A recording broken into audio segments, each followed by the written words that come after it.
Now on the stage, we have Oklahoma State coach Mike Gundy. If you have a question, please raise your hand. We'll go straight to questions. Again, make sure to state your name and affiliation when you ask a question.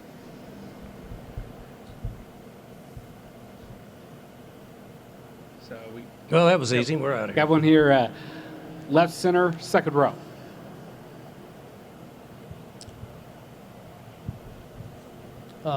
Mike, Chris Vanini from The Athletic. I'm curious, the new clock rules that will run the clock a bit more, does that impact anything you do at all, or what do you think about that change? Sure, it'll be a big factor in the games, in my opinion. I think we'll see teams that have leads with 6 to 7 minutes in college football over the last, 15 years or so meant 0, unprotected. Now, if teams have the ability to rush the ball with a clock that continues to move on first downs, very similar to what you see in the NFL, the game is going to expire much quicker, and it'll be considerably different than what it's been in the past. All right, go back row to the right.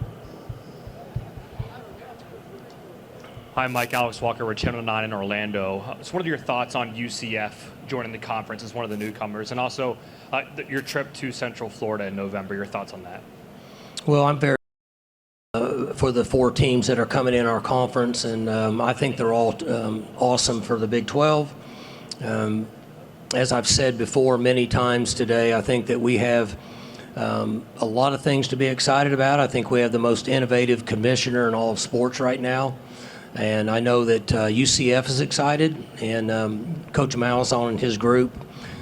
I see them play a lot for whatever reason. When I have the ability to watch games, it seems like that they're on, and I've always been a fan of his style of play. Offensively, is very similar to what we do at times, and looking forward to it. I hear a lot about the stadium, hear a lot about the fans there, the students, their excitement about being in the Big 12, justifiably so.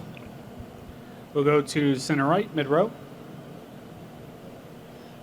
Coach Jason Watkins, Hall of Fame College Football Podcast. Just wanted to ask you a couple questions. There was a lot of talk about the culture in your locker room last year and what led to kind of some of the player defections after the season. What do you attribute that to? I attribute to the times. We can look across the country in the portal. We've got players that are playing on national championship teams that are leaving and going to other schools. We have players that are leaving after 1 year, players that are leaving after 5 years. And for a while there, I thought it was interesting, but I'm almost considering the NIL and the portal like religion and politics, where it's not even worth discussing because we don't necessarily have a rhyme or reason for what's happening. But we're very excited about the players that we brought in, and I guess, you have 10 or 12 go out, you bring 10 or 12 in, and you get your roster set and try to have a good spring ball, good summer, and get ready to play in September. Again, if you have a question, please make sure to raise your hand. Now we'll go to the back, far left.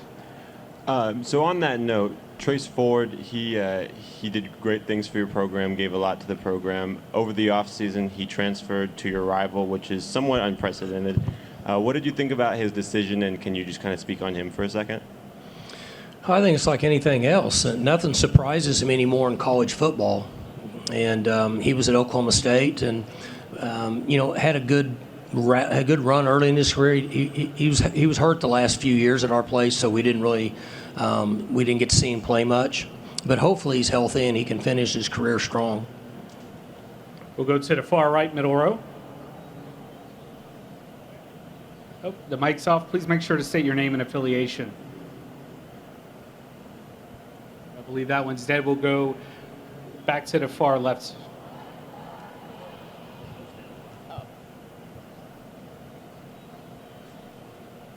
Okay. The mic is still. We'll go right here, center. Forefront. Coach Gabriel Trevino with the 4-Star Telegram and the Ocala. You talked a lot about how you spent weeks learning the different styles of defense, researching. Now that you've had more time, have you noticed more differences in Brian Nardo's system specifically than other 3-3-5s across the country? I had a pretty good idea of what he was doing. I like what I see with where we're at, I guess, in the odd front. And My goal at that time was to give us the ability to play some odd front and some even front. I felt like that our defensive staff knew the even front really well, and we had to go find a guy that understood the odd front, and that's why we went and got Coach Nardo. And I think that his relationship with our staff and where we're at now gives us flexibility to play some odd front and play some even front. And I'm excited about getting started up in a few weeks and seeing the direction it takes us throughout the season. We'll go to the far right again, middle row. Hey, Mike. Scott Wright with the Oklahoman. You touched on the clock rules, and back in spring we talked to you about some of the things you're doing with the run game to get that back on track like you had a few years back. Do those two things work together at all in terms of trying to improve your run game and have that ability late in a game? The clock rules play a factor in ability to run, as you know, and I'm guessing most everybody realizes that at the end of the game, if you can't rush the ball and you have to throw passes and the pass is incomplete, the clock stops. If you're trying to run the clock out, and the new rule allows us to effectively rush the ball and use the clock if we want to. So the decisions that we made to implement and improve our running game were before they actually solidified the new clock rule. And the reason for that was we played with inexperienced quarterbacks in the latter part of the season, and our inability to rush the football on their shoulders. And I wasn't comfortable with that. Years ago, we had inexperienced quarterbacks, and we were a good running football team, and we could still effectively score points and win games. And so that reason led to allocating more time in rushing the football. I mean, we're not reinventing the wheel. We went through a period of time from 2010 up until 2021, I guess was the year we played in the Fiesta Bowl against Notre Dame, where we're running up massive numbers of yards and points. And so as you do that, or as we did that, we slowly but surely got away from some of the things that we instilled in our program in the basic, my first 4 or 5 years as head coach. And I was along for the ride, so it's not like it was on them. But we now have kind of migrated back to these are things we need to do to be successful. And then if we have this luxury with having these other areas, we're still skilled on the perimeter, we're healthy up front, we're very experienced at quarterback. Yeah, we can do anything we want throwing the ball. And so that's more of a reason why we moved back to allocating more time in the running game than we have over the last 8 or 10 years. We'll go to the far left in the back. Colton Sully, OU Daily. Mike, you and the other coaches are here to promote not only your school's brand, but the Big 12's brand. Is it a little awkward that 2 of the other schools are not going to be here next year? And then are you coming to terms with the fact that you're going to face your longtime rival for the last time this year? Well, it's been talked about so much now, I don't really think that any of us pay much attention to it. I mean, I don't. I'm excited about the conference this year and what we have, the schedules that are being played, as I said earlier. I think that we have the most exciting conference right now because it wouldn't be fair for any of us to say that we actually know what's going to happen in Big 12 conference play this year based on the last 2 or 3 years and how the games have gone and the teams that have had success and the teams that haven't had success. So I'm excited about that. I'm a very traditionalist when it comes to conference rivalries, games, and such. I'm sure you're referring to the Bedlam game as being the last one. The Bedlam game is over because Oklahoma chose to leave the Big 12, period. It's got nothing to do with Oklahoma State. So do I like that? No. Do I like that conferences have broken up in the past? No, I don't. But I also know that we have to control what we can control, which is conference realignment is there. It's probably still going on. And wherever we all end up and whatever schedule they give us to play, we go play it and do the best we can. We'll go to far left, third row. Mike, Dean Rule with the Tulsa World. Obviously, you said back in spring that the competition was going to carry over into the summer. Is there anything new you can share about that at this moment? Not really, Dean. They've worked hard. They're out there. We're rotating guys with 1s, 2s, 3s. They're getting a lot of work. We'll run this thing through half of fall camp, somewhere in that area. And if we feel like we know what direction we want to go, I'm going to be for making that decision at that time. If we don't feel like we know, then we won't make that decision. So I can't really tell you right now, and nothing's really changed over the summer because they're essentially training on their own. We'll go far right, mid-row. Hey, Mike, Jenny Carlson with the Oklahoman. Just want to follow up on that question. Is there something specific about starting quarterbacks that you like? She cut off. Mike just went, oh, here we go. Is there anything in specific you like to see from the quarterbacks before you name a starter, or something you're expecting out of these guys in the fall?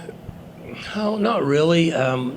Fortunately, I've done this a long time, and I have faith in Coach Rattay. I have faith in Coach Dunn, and I'm guessing once we get halfway through the August practices, we should have a good idea. They have to be able to lead the team and be effective to throw the football and what we're asking them to do, basic things that we all know, and us feel comfortable with their ability matching up with our style of play, with who we are personnel-wise, to have the best opportunity to score the most points in September. Far left, fourth row. Kirk Bowles from the Austin American-Statesman. Mike, do you think Texas is and deserves to be the clear favorite in this league, and anybody else who impresses you on paper? Oh, I mean, are you basing that? I mean, it depends what we're basing that on, right? We basing that on history. We basing that on the last 5 years. We basing that on the last 50 years. I'm not sure how anybody really comes up with who's a favorite right now. I'm going to go back to what I said earlier. I think one of the fun things about the Big 12 is we don't really know who's going to win based on what's happened in the last few years. So however many years ago that Baylor won, I think they won one game the year before. I might be wrong. My math's not real good at times. And then last year, TCU went all the way to the finals, and I don't think anybody picked TCU to go very far. So I said I wasn't going to bring it up, but the portal has contributed to a lot of instability in roster management that's more difficult now than ever. And it's created teams to play not as good as what people thought they should, or play much better than they thought they should, based on an influx of a certain number of players that could play key positions. Like at Oklahoma State, we had 28 new players in spring ball, and I'm fairly certain we'll have 37 new guys in August. You've covered college football for 100 years. That's a lot. So it can change a team. And with all respect, with 100 years.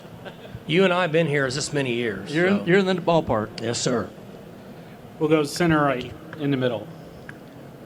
Yes, Coach, quick question. It's kind of already been alluded to that the Bedlam game is going to be laid to rest, obviously, because of the happenings. But would you entertain the idea, from your perspective and Oklahoma State, to play them as a non-conference game? No, we have 9 conference games scheduled, and then we have, I think, through, 15 years, we're scheduled all the way up, and we're full for the most part, and we have Power 5 teams. And I'm going to go back to what I said earlier. Oklahoma State's not going to change what we do because Oklahoma chose to go to the SEC. Because they're the ones that made their mind up to go to the SEC. So with all the talk from administration and people saying that Oklahoma State needs to do this and that, all Oklahoma had to do was not go to the SEC. So it is what it is. We can cut right to the choice. So for me, I want to listen to the board. I'll listen to the president. I'll listen to the AD. If that's something they want to do, I'm good, but I don't think it's going to happen based on the way the scheduling is. And everybody needs to realize it didn't have to happen if they didn't change leagues. We'll go to one final question, center third row. Excuse me. Sean J. Rogers, CBS Sports. Coach, you mentioned that you think that Brett Yormark is one of the most forward-thinking commissioners in all sports.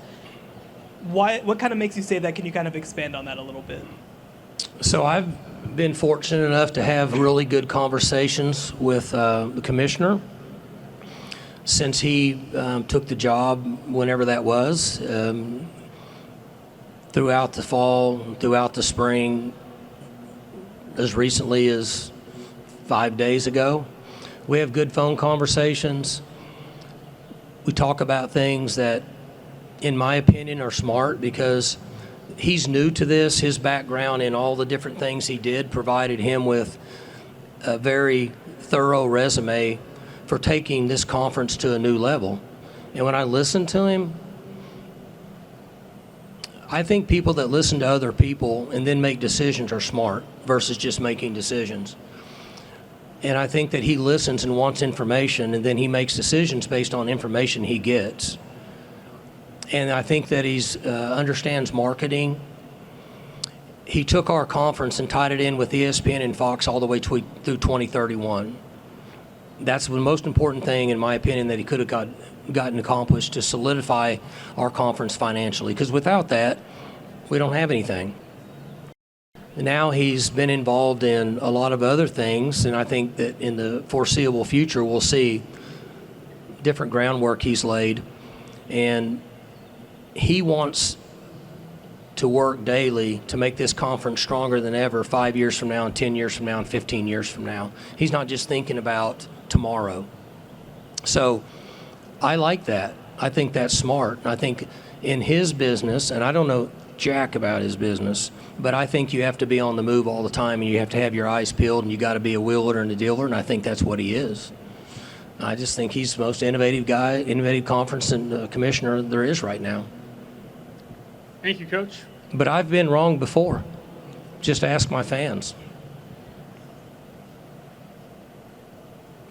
Thank you, Coach. We good for the day? Yes, we are. All right. Hey, good seeing you all. Have a good one.